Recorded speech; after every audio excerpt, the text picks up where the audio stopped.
We've had our friend Mike Baker come in on behalf of the Center for Organ Recovery and Education, but Jared is the gentleman who is speaking with us today on this very, very important topic. It is Donate Life Month, and an opportunity for you to sign up and get your name on the organ recovery list. And it's good to have him with us. Our visit presented by Marcus and Mack, voted best law firm and best personal injury lawyer 3 years in a row in the Best of Indiana County contest. You can visit them online at marcusandmack.com. Jared, good morning. Morning. It's good to have you with us here today. Thanks for having me. This is a really important month, isn't it? It really is, yes. In terms of awareness, every month and in any day, people can sign up.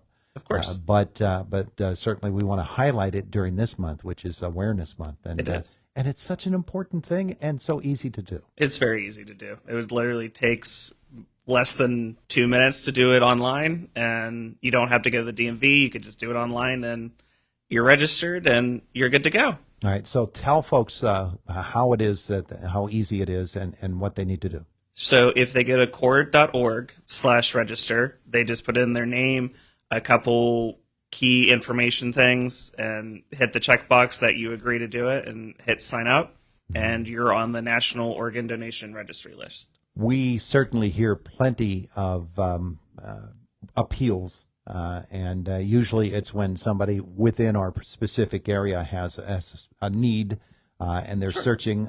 We certainly hear a lot about liver donations and kidney donations, but organ recovery as a whole is it's awful difficult to make the match that is going to save the life. That's why it's so important to get as many folks to sign up. Yes? True, it is.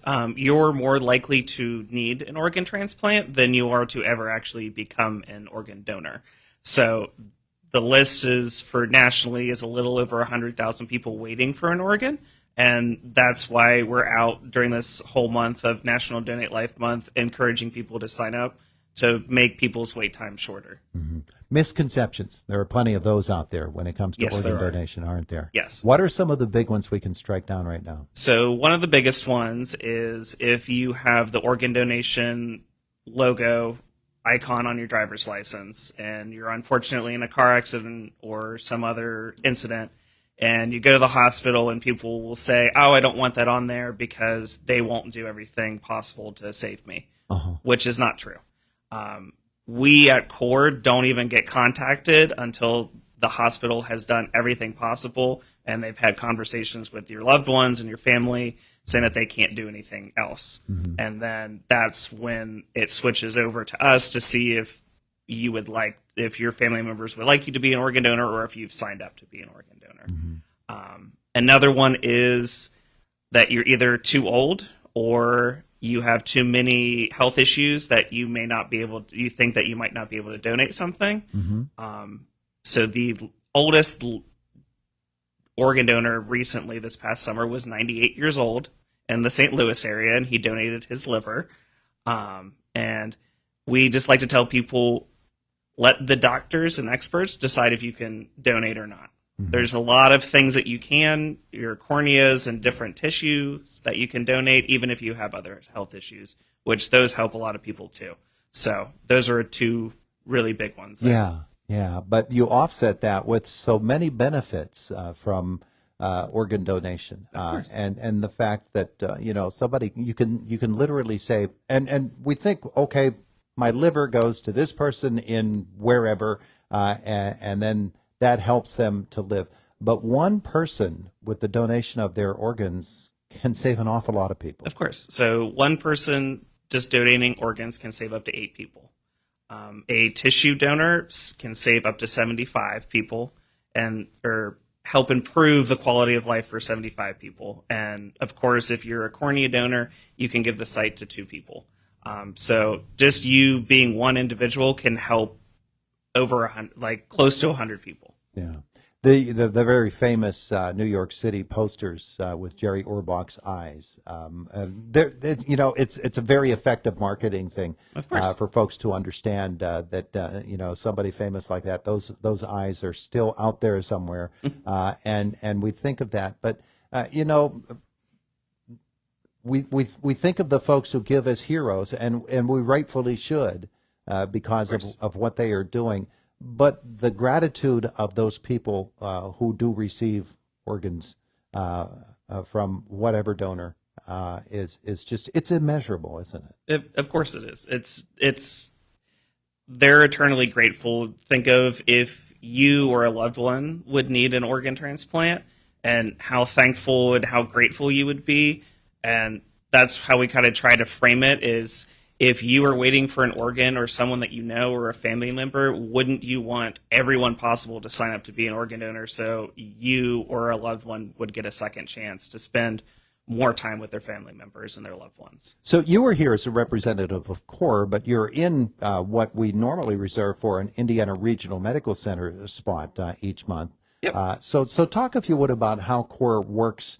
What's the mechanism by which you're involved in organ recovery, Sure. and the donation methods that are used, and how you work with hospitals like IRMC? Sure. So we at CORE are the federally mandated organ procurement organization. So what that just means is that we're federally required to work with our hospital partners in Western PA and West Virginia. So whenever they have cases where donation might be possible, they call us. We look up to see if a person's a registered organ donor or not.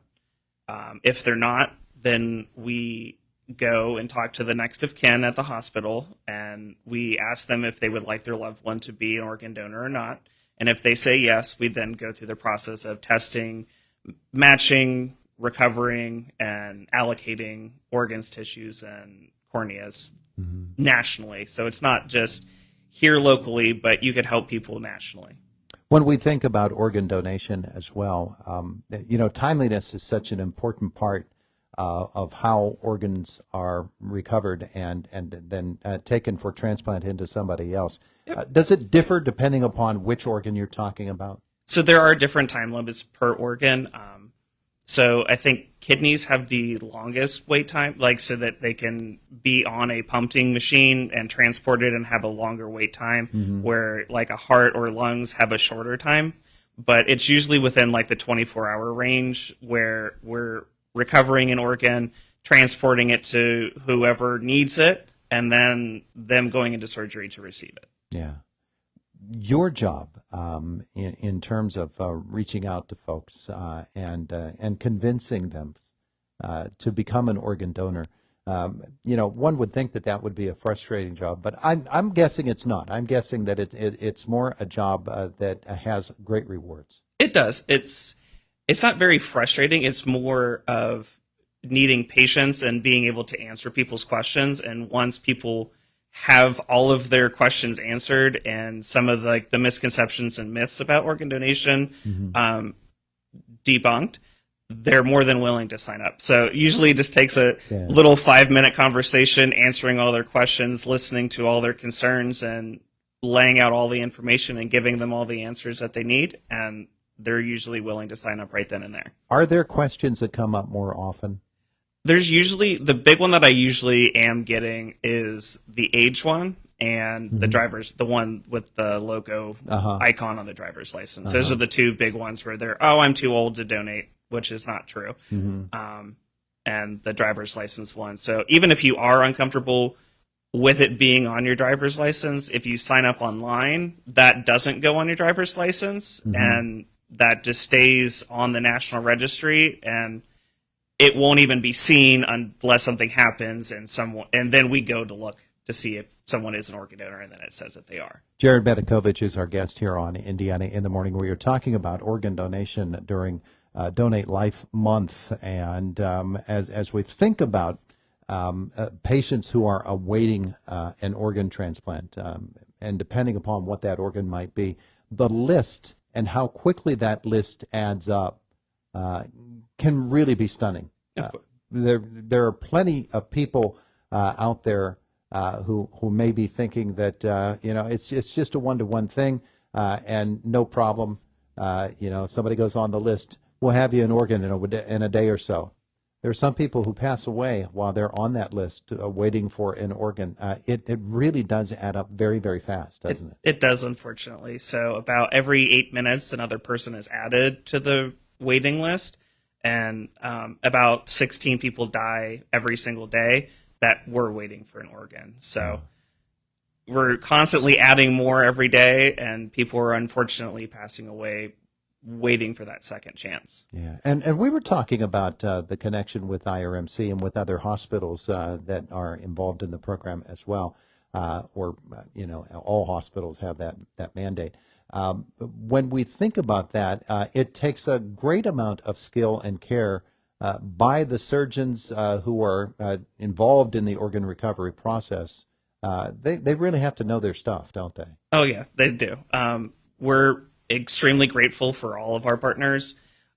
We couldn't do this without them, so they are our biggest partners in all of this, and especially the surgeons, the nurses, the respiratory therapists, everyone who works to make sure that we can recover as much as possible. They really are another group of heroes in this whole organ donation process. Yeah. All right. So one more time, we want to get folks involved in this, and we'd like to get some folks to sign up. So tell folks again what they need to do. Sure. If you just want to sign up, you can go to core.org/register and sign up within just like 1 minute. And if you have any questions or concerns, we have a bunch of resources that can answer your questions on our website too. That's core.org, CORE.org.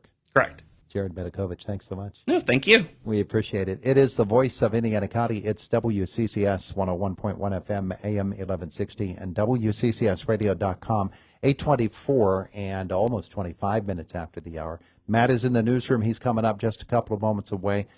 And we've got Boomer Sports in just a second or so as well. In our next half hour here on Indiana in the Morning, we meet Brett Bloom from Indiana County Young Life. It's Indiana in the Morning. It's WCCS 101.1 FM, AM 1160, and WCCSradio.com.